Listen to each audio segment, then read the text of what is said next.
Hello बच्चों, तो बहुत बहुत स्वागत है आपका अपने प्लेटफॉर्म पर। तो आज हम बात करते हैं बीपीएससी की मोटर व्हीकल इंस्पेक्टर की वैकेंसी की, और उसमें जो आपका पेपर है जनरल स्टडीज, उसमें हम बात करेंगे मैथ्स की।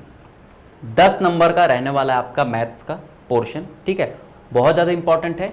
मैक्सिमम मार्क्स आप ऑब्वियस सी बात है ला सकते हो। मैथ्स में देखो, जितना अच्छा आप लोगों ने कॉन्सेप्ट पढ़ा है, जिस तरीके से आपने चीज़ें रिवाइज कर रखी है, आराम से आप क्या कर सकते हो, पूरे के पूरे नंबर अचीव कर सकते हो। बस कुछ चीज़ों का क्या रखना है, ध्यान रखना है। सबसे इंपॉर्टेंट चीज़ क्या होती है कि थोड़ा बहुत पता होना कि यार किस किस चैप्टर से आ सकते हैं क्वेश्चन। सबसे इंपॉर्टेंट चीज़ ये है भाई, किसी भी चीज़ की अगर हम लोग तैयारी कर रहे हैं तो पिछला पेपर बहुत जरूरी होता है। वो हमें बताता है कि पिछली बार इस तरीके से क्वेश्चन पूछे गए थे, तो अगली बार भी लगभग इसी तरीके से क्वेश्चन पूछे जाएंगे, बहुत ज़्यादा चेंज नहीं किया जाएगा।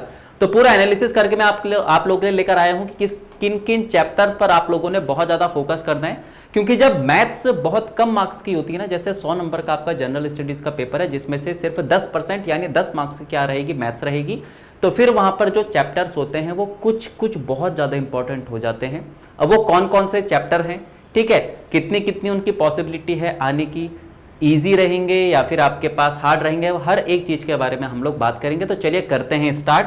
तो सबसे पहले हम बात करते हैं मोस्ट इंपॉर्टेंट चैप्टर्स, जिस हिसाब से पीवाईक्यूज में पूछे गए थे क्वेश्चन, पूरा का पूरा एनालिसिस करके मैं आप लोग के सामने लेकर आया हूं वही चैप्टर। अब एक चीज़ और, मतलब देखो क्या है बच्चों, जरूरी नहीं है कि सिर्फ यही चैप्टर आएंगे, इनके अलावा कुछ नहीं आएगा। मिसलिनियस है, और भी चैप्टर आ सकते हैं, लेकिन ज्यादा पॉसिबिलिटी किसकी है, कहां से ज्यादा क्वेश्चन पूछे जा सकते हैं, यही फायदा हमें किसको एनालिसिस करके मिलता है, पीवाईक्यू को। तो वही चीज मैं आप लोग के लिए लेकर आया हूं। तो हम बात करते हैं चैप्टर वाइज वेटेज, यानी कितना कितना वेटेज लगभग किस किस चैप्टर का रहेगा। तो सबसे पहले अगर हम बात करें एचसीएफ एलसीएम की, जहां पर नंबर ऑफ क्वेश्चन मैथ्स के कम होते हैं ना, वहां पर ये चैप्टर बहुत ज्यादा इंपॉर्टेंट हो जाते हैं। जैसे एचसीएफ एलसीएम, तो लगभग आपके पास 2 से लेकर 3 क्वेश्चन इस चैप्टर से बन सकते हैं। ठीक है, 2 से लेकर 3 क्वेश्चन इस चैप्टर के बन सकते हैं। पॉसिबिलिटी क्या है आपके पास, हाई है। जहां जहां पर हाई लिखा है तो मतलब वहां पर तो लगभग इतने बनने ही बनने हैं। लो का मतलब यह है कि बन भी सकते हैं और नहीं भी बन सकते। ठीक है, तो मोस्ट इंपॉर्टेंट चैप्टर आपके सामने इसीलिए लाए हैं। बाकी सिंप्लीफिकेशन और नंबर सिस्टम की अगर हम बात करें तो इससे भी 2 से लेकर कितने क्वेश्चन बनेंगे आपके, 3 क्वेश्चन बनेंगे लगभग। ठीक है, इसकी भी पॉसिबिलिटी क्या है, हाई है। यानी इस चैप्टर से जो क्वेश्चन पूछे जाएंगे उनकी पॉसिबिलिटी हाई, यानी कह सकते हो कंफर्म यहां से आपके क्वेश्चन बनेंगे ही बनेंगे।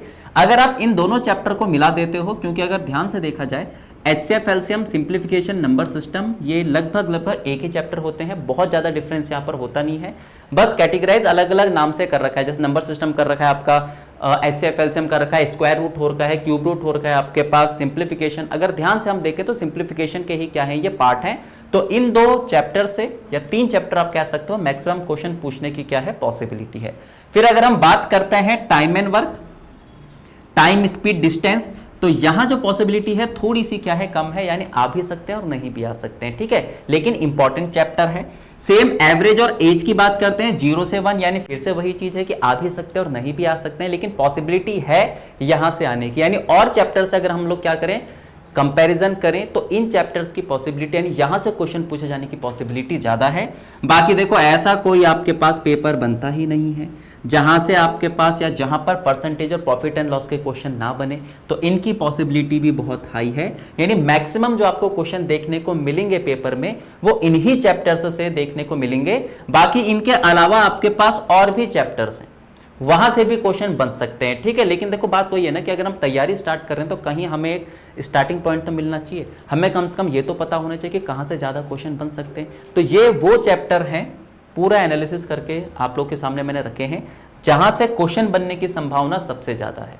ठीक है, चलो, तो हमने यहां पर देख लिया कि जो 10 नंबर के क्वेश्चन पूछे जाने हैं, यानी 10 नंबर की जो मैथ्स आनी है, उसमें जो क्वेश्चन है वो कहां से बन सकते हैं, कहां या किस किस चैप्टर की पॉसिबिलिटी सबसे ज्यादा है। ठीक है, लेकिन अब भाई स्टार्ट करें कैसे, क्या क्या चीजें हम लोग करें। सबसे इंपॉर्टेंट ये ना, जरूरी थोड़ा ना कि आपने ये चैप्टर कर लिया और हो गया, इसके अलावा कुछ करना ही नहीं है, या फिर आपने ये सेशन देख लिया तो आपका हो जाएगा। भाई अपनी तरफ से आपको मेहनत करनी पड़ेगी, स्पीड बढ़ानी पड़ेगी। भाई मैथ्स क्या करती है, स्पीड कैलकुलेशन अगर आपकी है तो फिर आप बहुत जल्दी आंसर दे सकते हैं। और पेपर में अगर टाइम बचाना है तो भाई ऑब्वियस सी बात है, मैथ्स के लिए कैलकुलेशन बहुत जरूरी है। कैलकुलेशन अगर स्लो है तो टाइम ज्यादा लगेगा, कैलकुलेशन अगर हमारे ठीक ठाक या अच्छी है तो टाइम हमें कम लगेगा, है ना। तो चले अब हम बात करते हैं स्ट्रेटेजी हम लोग क्या क्या कर सकते हैं, बिल्कुल बेसिक से। सबसे पहले अगर हम बात करें, अपने स्ट्रॉन्ग टॉपिक से ही स्टार्ट करना है। बहुत बार ऐसा होता है कि अक्सर, जैसे अगर मैं लास्ट की बात करूं, 10-15 दिन अगर बचे हुए हैं, 10 या 20 दिन आपके पास बचे हुए हैं, हम अगर कोई ऐसा चैप्टर ले ले जो हमने इससे पहले पढ़ा नहीं है, या फिर हमारा जो बहुत ही ज़्यादा कमजोर है, तो हमारा कॉन्फिडेंस भी थोड़ा लो होता है। तो कुछ भी चीज़ अगर आप लोग स्टार्ट कर रहे हो, सबसे पहले अपने स्ट्रॉन्ग पॉइंट से स्टार्ट करें। आपको लगता है कि यार ये चैप्टर मैंने पहले पढ़ा हुआ है, इसका एक कॉन्सेप्ट मेरे को पता है, तो सबसे पहले वहाँ करो। जो आपका स्ट्रॉन्ग पॉइंट है उसको और स्ट्रॉन्ग बनाओ, और जो आपका वीक पॉइंट है उसको आप क्या करो, कवर करो। ठीक है, लेकिन इसका मतलब ये नहीं कि सारा का सारा टाइम आपने किस में लगा दिया, जो आपका वीक पॉइंट है उसमें। वो तो आपने स्ट्रॉन्ग कर लिया, लेकिन जो आपका स्ट्रॉन्ग था वो क्या हो गया, वीक हो गया। पेपर में ध्यान रखना, हर एक क्वेश्चन आपके पास सेम मार्क्स का होता है, चाहे वो कितना सिंपल हो, चाहे कितना टफ हो। लेकिन हमेशा अपना कॉन्फिडेंस बूस्ट करने के लिए, है ना, अपने आप को आगे लाने के लिए सबसे पहले आप वहां से चीजें स्टार्ट करें जो आपका सबसे स्ट्रॉन्ग है। ये पॉइंट देखो, ये वाला जो पॉइंट है ये सिर्फ आपका नॉन टेक के लिए नहीं, यानी सिर्फ मैथ्स के लिए नहीं, ये हर एक सब्जेक्ट के लिए है। चाहे आप टेक्निकल वाले की बात करो, चाहे आप जीके जीएस किसी की भी अगर आप बात करो। ठीक है, हमेशा आप चीजें अगर स्टार्ट कर रहे हैं तो वहां से स्टार्ट करें जहां आपको लगता है कि यार ये चीजें या इनके साथ मैं कंफर्टेबल हूं, ये चीज मेरी थोड़ी सी स्ट्रॉन्ग है, क्योंकि आपका जो कहते हैं कॉन्फिडेंस, वो क्या होगा, बूस्ट होगा। सेकेंड और सबसे इंपॉर्टेंट चीज है आपके पास कैलकुलेशन स्पीड इंप्रूव करना पड़ेगा। पेपर में भले ही आपके पास 10 क्वेश्चन आ रहे हैं, लेकिन उसमें भी कैलकुलेशन आ सकते हैं। अगर वहीं पर आप लोग ज्यादा टाइम लगा लोगे तो किसी और क्वेश्चन का टाइम आप लोग खा लोगे। अब कैलकुलेशन की स्पीड अगर बढ़ानी है तो बिल्कुल बेसिक सा तरीका है, रोज आप लोग क्या करो, सिर्फ और सिर्फ 20 मिनट तक क्या करो, कैलकुलेशन करो।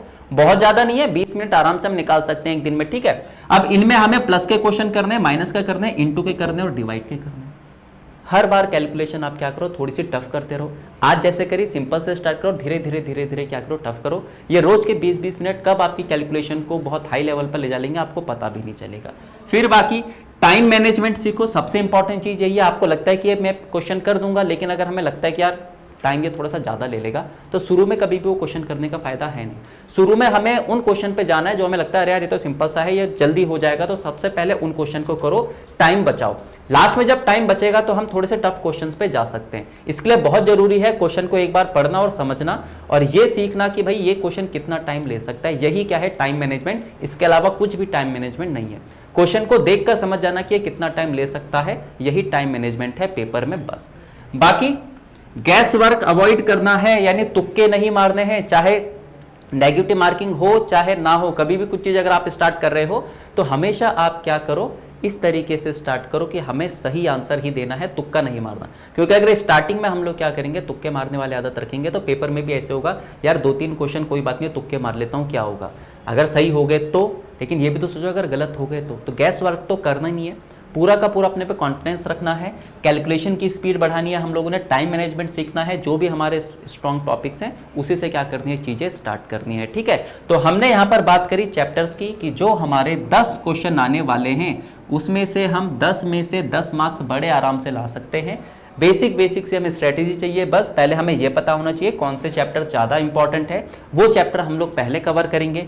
फिर उसके बाद धीरे धीरे हम लोग चीज़ें सीखते रहेंगे कि भाई कैलकुलेशन कैसे कर सकते हैं, चीज़ें मैंने आपको बता दी है ना। स्पीड हम कैसे बढ़ा सकते हैं, ऑब्वियस सी बात है, जितनी ज़्यादा कैलकुलेशन करोगे उतने ज़्यादा तरीके आपको पता चलेंगे कि किस तरीके से कैलकुलेशन हम लोग कर सकते हैं, किस तरीके से चीज़ों को हम लोग डिवाइड कर सकते हैं, मल्टीप्लाई कर सकते हैं। यही चीज़ तो है, इसी में तो टाइम वेस्ट होता है और किसी में होता ही नहीं है ना। गैस वर्क हमें करना नहीं है, बस। तो ये 2-4 पॉइंट है, इन्हीं को लेकर हम लोगों ने आगे चल रहा है। बाकी देखिए आपकी प्रिपरेशन आप अपने आप भी कर सकते हैं। अगर इस प्लेटफॉर्म के साथ जुड़कर, हमारे प्लेटफॉर्म के साथ जुड़कर अगर आप लोग प्रिपरेशन करना चाहते हैं तो स्पेशल एक कोर्स बनाया हुआ है, फिलहाल 50% ऑफ पर चल रहा है। यानी प्राइस की अगर हम बात करें तो 1999 की है, 3999 की है, लेकिन अगर आप BPSC 50 कोड लगाते हो तो ये मात्र आपको कितने का पड़ेगा, 1999 का पड़ेगा।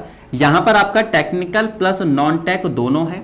ठीक है, कंप्लीट कोर्स है आपका, टेक्निकल भी और आपका नॉन टेक भी, तो किसी चीज की आप लोगों ने टेंशन लेनी नहीं है। सारे के सारे चैप्टर, यानी जो चैप्टर मैंने आपके यहां पर लिखाए हैं मैथ्स के, ये तो है ही, लेकिन ये वाला पोर्शन जो है हमारा मिसलिनियस, इसमें आपके पास अदर कोई भी चैप्टर हो सकता है।